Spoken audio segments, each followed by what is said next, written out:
Welcome to Red Power, beloved. My name is Dr. Twumasi-Ankrah, your Bible teacher.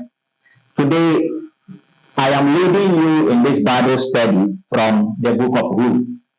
And the topic I have carved out of the book of Ruth is what wins an authentic man? What wins an authentic man? The charm of Ruth. Now, we are taking our text from Ruth, chapter 2, verses 1 following. I read, Now Naomi had a relative of her husband, a wealthy man of the clan of Elimelech, whose name was Boaz. And Ruth the Moabite said to Naomi, Let me go to the field and glean among the ears of grain after him in whose sight I shall find favor. And she said to her, Go, my daughter. So she set out and went and gleaned in the field after the reapers. And she happened to come to the part of the field belonging to Boaz, who was of the clan of Elimelech. And behold, Boaz came from Bethlehem, and he said to the reapers, The Lord be with you. And they answered, The Lord bless you. Then Boaz said to his young man who was in charge of the reapers, Whose young woman is this? And the servant who was in charge of the reapers answered, She is the Moabite woman who came back with Naomi from the country of Moab. She said, Please, let me glean and gather among the sheaves after the reapers. So she came, and she has continued from early morning until now, except for a short rest. Then Boaz said to Ruth, Now listen, my daughter. Do not go to glean on another field or leave this one, but keep close to my young women. Let your eyes be on the field that they are reaping and go after them. Have I not charged the young men not to touch you? And when you are thirsty, go to the verses and drink what the young men have drawn. Then she fell on her face, bowing to the ground, and said to him, Why have I found favor in your eyes, that you should take notice of me, since I am a foreigner? But Boaz answered her, All that you have done for your mother-in-law since the death of your husband has been fully told to me, and how you left your father and mother and your native land and came to a people that you did not know before. The Lord will repay you for what you have done, and the full reward be given you by the Lord, the God of Israel, under whose wings you have come to take refuge. Then she said, I have found favor in your eyes, my Lord, for you have comforted me and spoken kindly to your servant, though I am not one of your servants. And at meantime, Boaz said to her, Come here and eat some bread and dip your morsel in the wine. So she sat beside the reapers, and he passed to her roasted grain. And she ate until she was satisfied, and she had some left over. When she rose to glean, Boaz instructed his young men, saying, Let her glean even among the sheaves, and do not reproach her. And they also pull out some from the bundles for her, and leave it for her to glean, and do not rebuke her. So she gleaned in the field until evening. Then she beat out what she had gleaned, and it was about an ephah of barley. And she took it out and went into the city. Her mother-in-law saw what she had gleaned. She also brought out and gave her what food she had left over after being satisfied. Thank you very much. I've read up to verse 18. Remember, I said that my topic today from this text in Luke chapter 2 is what wins an authentic man? The charm of Ruth. What wins an authentic man? You know, many times people are of the view that they have to fake life in order to please their superiors. Some women think that they have to fake their lives, fake their beauty, in order to please men for marriage. But today, the topic we are going to discuss will help every one of us to know that we don't need to live a fake life in order to please anybody. But there are very important attitudes that one needs to put up in order to win the heart of an authentic man. in order to win the heart of our bosses, our managers, directors, and husbands and wives, and so on. Now, in this section, an authentic man refers to one who is real, genuine, reliable, dependable, responsible, realistic, as was read in verse 1 of Ruth chapter 2. He said that Boaz was a worthy man. The word worthy, the phrase worthy man is what I term authentic man. And one can liken such a man to the modern British important, highly respected personality recognized as a knight, K-N-I-G-H-T, a knight, who is addressed as a sir. In British, among the British, they have people they call sirs. These people that are called sirs are basically knights. Knights are highly distinguished people who have excelled in their field of endeavor. It's actually in the olden days to refer to mighty soldiers, but now it is widely used. Now it is widely used for people who have distinguished themselves and have excelled in their field of endeavor. So today we have Sir Alex Ferguson. He's not a soldier. He is a football administrator. Because he has served in football, the British Queen Elizabeth II, he conferred on him, he honored him as a knight, and is therefore called Sir Alex Ferguson. There are a lot of sirs. Even the Brazilian Pele. Pele used to be, he used to be a sir. But one thing about the British is that if it is conferred on you as a knight, you have to naturalize as a British before the knighthood. You can actually have an enjoyment of who a knight is. So, an authentic man in my lesson here is referring to a person that has excelled in his field of endeavor. A reliable person, a realistic person, a genuine person, a dependable person, a great person. So I am going to teach all of us how to win an authentic man. Now, what about a charm? Because I am saying what wins an authentic man, the charm of who? A charm, on the other hand, describes an object of attraction. An object of attraction. In this study, it stands for what Ruth had and displayed, which attracted, fascinated, and mesmerized Boaz. So the authentic man in this study is referring to Boaz, according to Ruth chapter 2. Now, it is said that Ruth became attractive to Boaz, and that attraction ended up in marriage. When Ruth, as a Moabite, got to Judah, she became the wife of the most important personality on the land. Why and how? That is what we want to learn. So that we will understand that in our days, we don't need to fake lives. We don't need to bribe our way into the heart of authentic men. We don't need to go naked or half naked. We don't need to give sex in order to win the heart of authentic men. We don't need to do any other thing that is negative, that is uncalled for, in order to win the heart of our bosses and our directors and managers. But there are great attitudes that we are supposed to put up in order to win the heart of such people in authority. Now, let's get it here. Ruth is our case study. Ruth showed a sense of responsibility and the ability to think outside the box and initiate a course of action.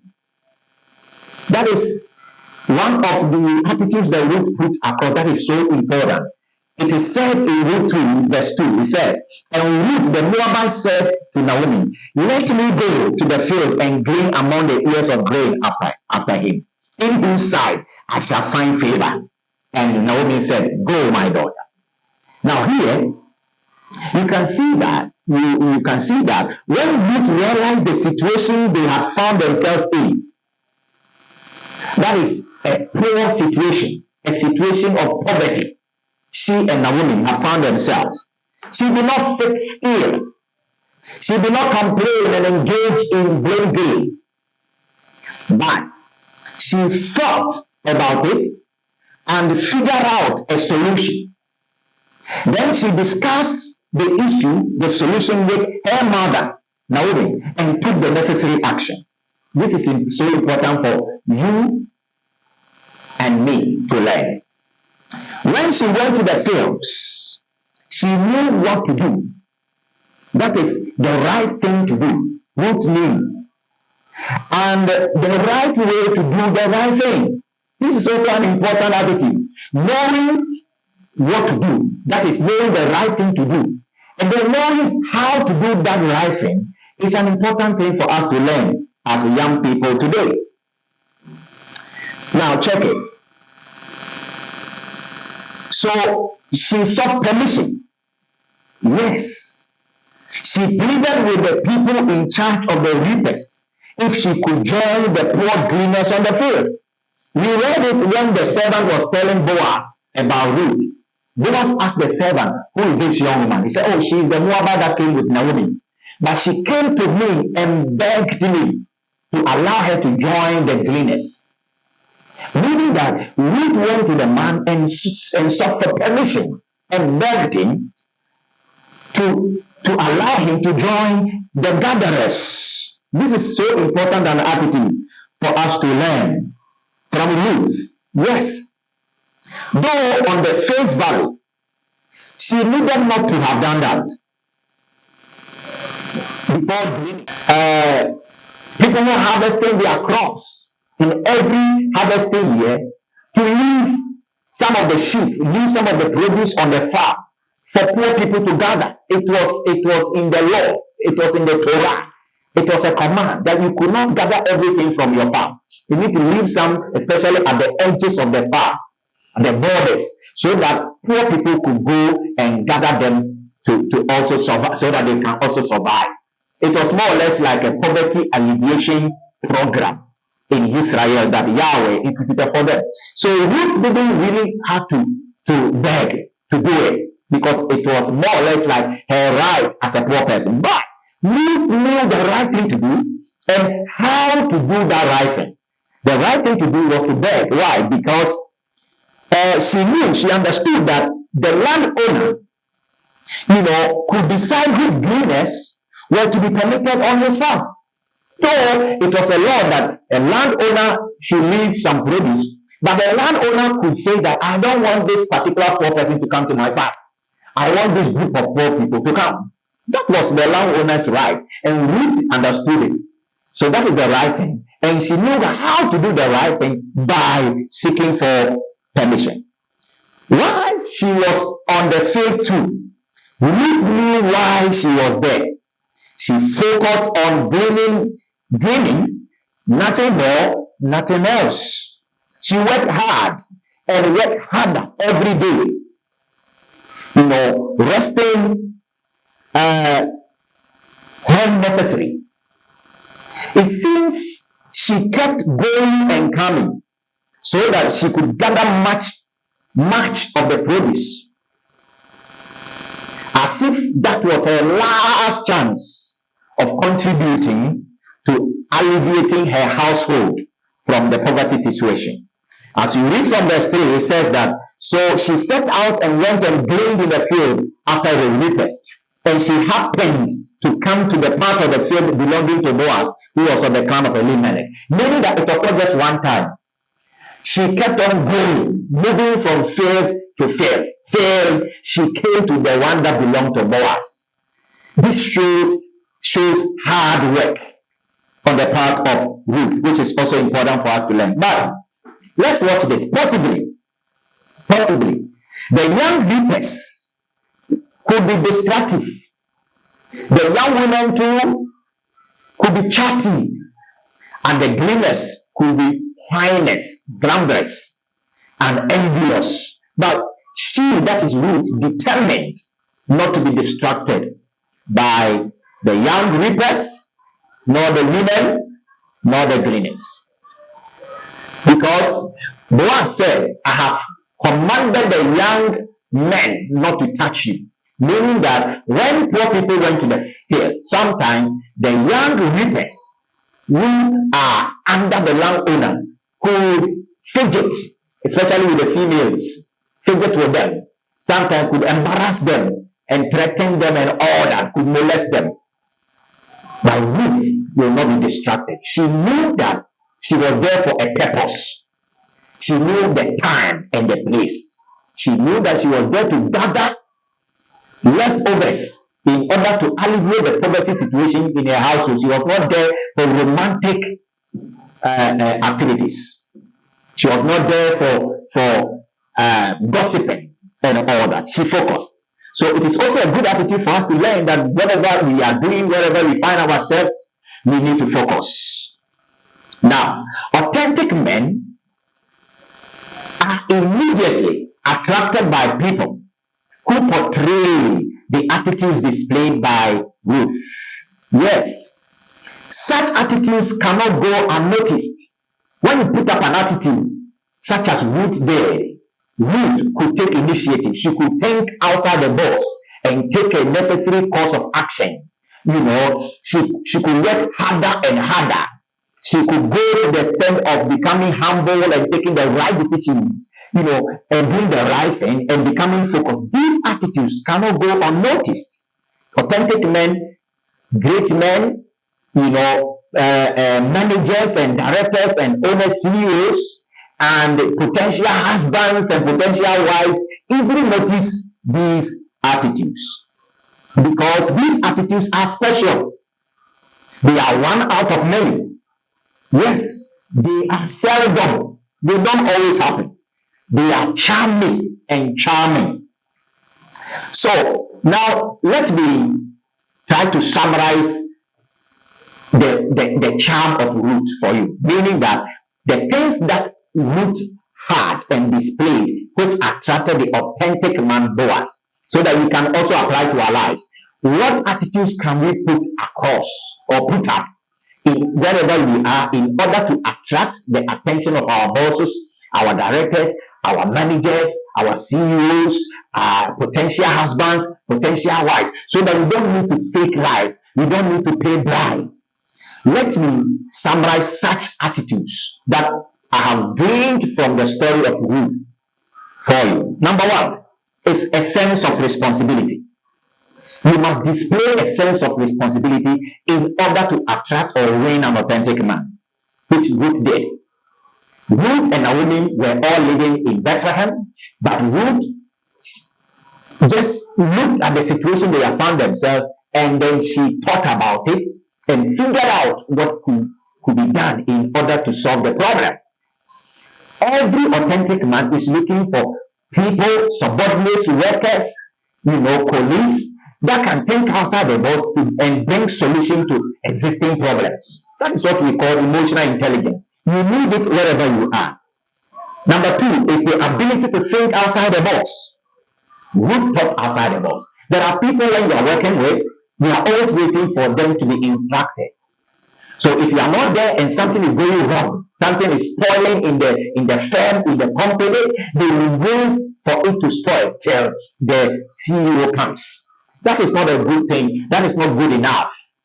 Every CEO, every head or leader, every authentic man, every potential husband or wife is looking for a partner, is looking for a colleague worker or a subordinate who can think outside the box. They watch, and you can attract them by that. Number three is ability to initiate a course of action.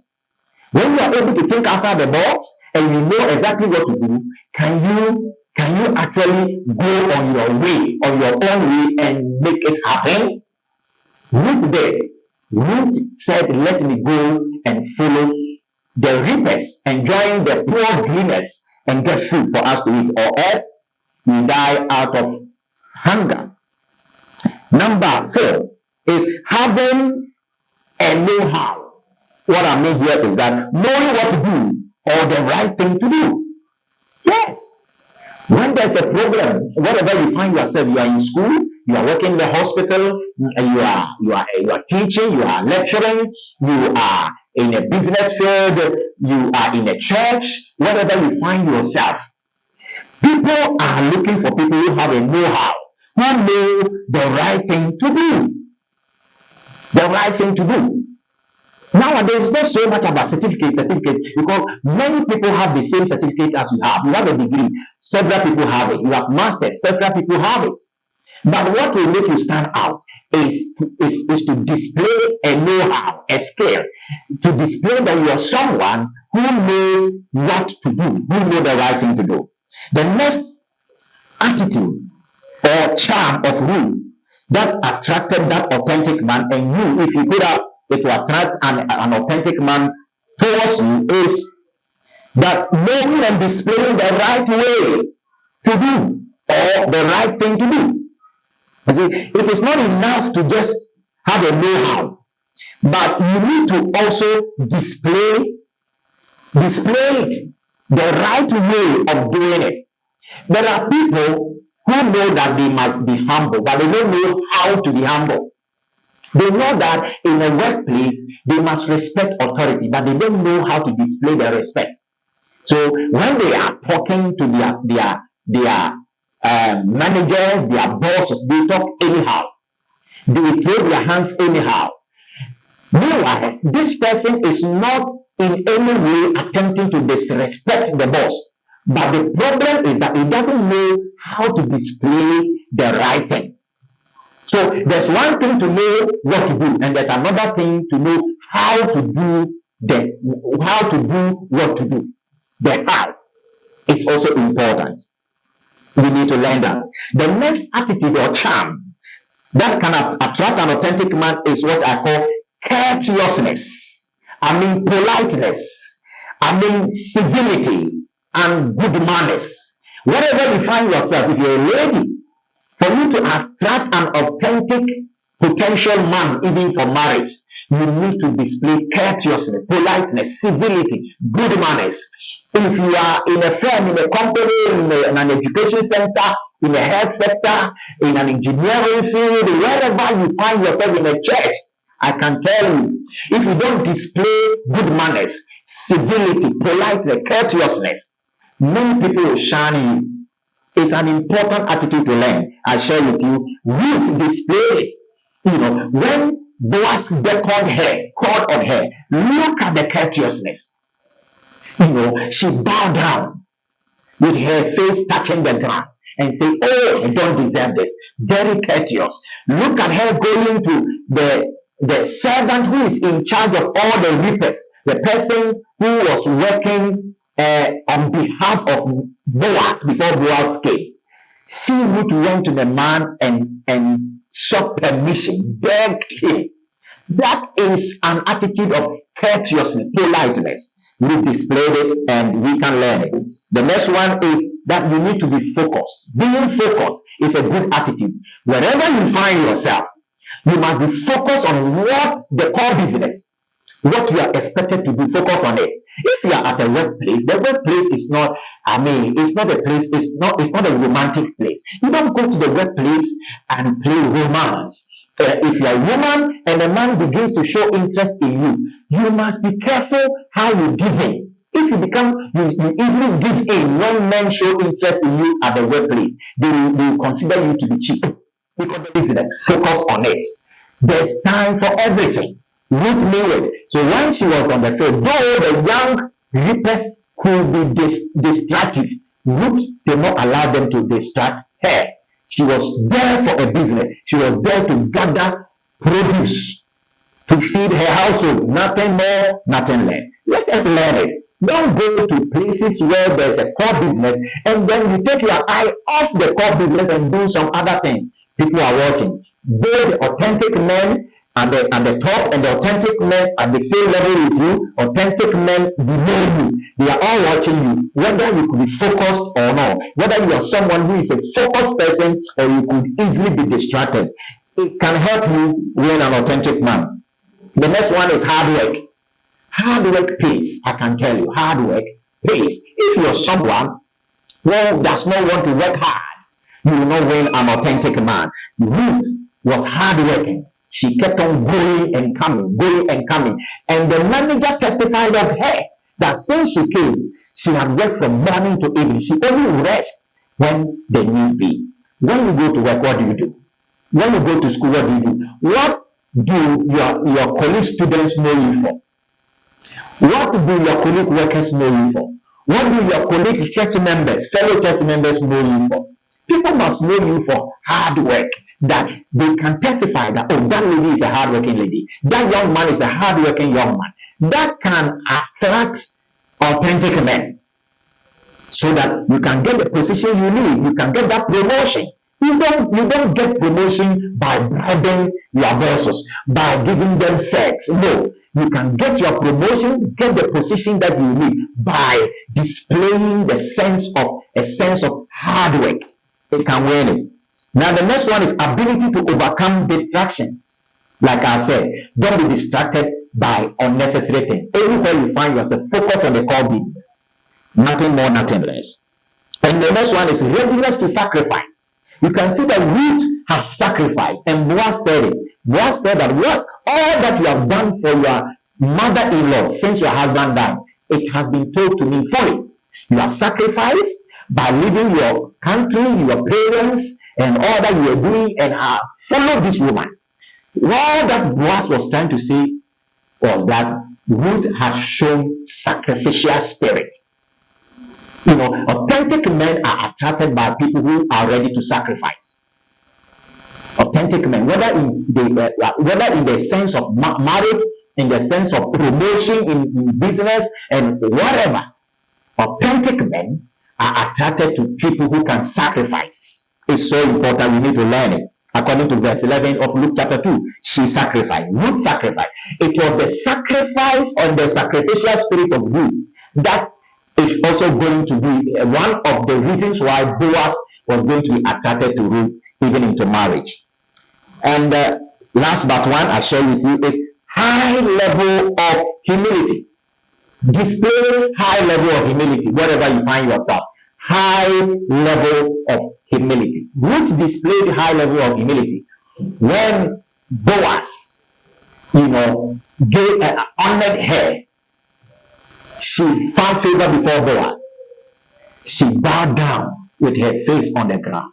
She humbled herself, and she kept on telling Boaz that she was a foreigner. She didn't deserve whatever Boaz was trying to do for her. That is humility. She actually began to display that humility from her house. It was because Ruth was humble, that is why she could accept that low level of becoming a poor person and joining poor people in gathering leftovers on the field. She did not come to the mother-in-law's house, and when there was no food, and then sat there and blamed the mother-in-law and grumbled and all that. She humbled herself and joined the poor people. Humility pays a way for a man. Bible says that if a man humbles himself, the Lord will lift him up. And everyone that lifts himself up, the Lord brings him down. Let's learn humility. Lastly, the last charm I'm sharing with you, we can attract authentic man, is having a high sense of gratitude and appreciation. Beloved, there are many of us today who do not have a sense of gratitude. What we have is a sense of entitlement. There are people who think that they are entitled for this, they are entitled for that because I'm working in this company, I'm entitled for this, I'm entitled for that. Because I'm in this marriage, I'm a wife, I am a husband, I am entitled for this, I'm entitled for that. Because I am your son, you are my father, I am entitled for this, I'm entitled for that. Because I am a pastor in the church, because I'm an associate pastor, because I am a Bible teacher, because I am a lecturer, I'm a doctor, people are wearing entitlement mentality everywhere they go, and that is not good enough. We need to rather show a high sense of gratitude and appreciation that what people go on their way to do for us, it is not because we are entitled for them, that because they feel like doing it for us. It is by grace. And therefore we become appreciative, we become grateful. There are many of us, many people have done a lot for us, but we don't remember because we are not grateful. We think that we were entitled to them. I am telling a young person listening to me, you need to go back to your father and say thank you. You may have to go back to your mother and say thank you. You may have to go back to your former boss and say thank you very much for the training. You may have to go back to your current boss, your current director, the CEO, your pastor. You may have to go back to your husband, your wife, and say thank you very much for everything you've been doing for me. You are not entitled to it. People that show appreciation, they get more. The more you are grateful, the more you'll be blessed with more. So, beloved, today I've come on your way, sharing with you very important lessons using Ruth as a case study. The title was How to Win or What Wins an Authentic Man, the charm of Ruth. Ruth won the authentic man on the land called Boaz. What did Ruth use? Ruth did not use her nakedness. She did not use sex. She did not do anything. She did not bribe Boaz. But she used certain attitudes I call charm. And that is what I've shared with you, that we need to have sense of responsibility, ability to think outside the box, ability to initiate a course of action, having a know-how, a skill, displaying the right way of doing the right thing, becoming courteous, polite, civil, being focused on what you are doing everywhere people are watching you. You must display hard-working spirit. You must have ability to overcome distraction. You must know the place and time. If it's out the workplace, it's not, you must know that it is not a romantic place. And that is the time. This time I have been sent to do ABC. It is not the time for romance. You must know that it's not the time for jokes. People are watching you. Your readiness to sacrifice. It is a key. It is a charm to attract an authentic man, and then showing humility and gratitude. Thank you very much. I have been your teacher, Dr. Rabbi Twumasi-Ankrah, the General Overseer of Logos Chapel Worldwide. This is Word Power. Catch you live once again, same time next week, Wednesday. Follow us on Facebook, Logos Chapel Worldwide on Facebook, Logos Chapel Worldwide on YouTube, and then Logos TV. We have many, many, many great things to share with you. May the Lord bless you and keep you and show his face on you and be gracious unto you. In Jesus' name. Amen. Bye-bye.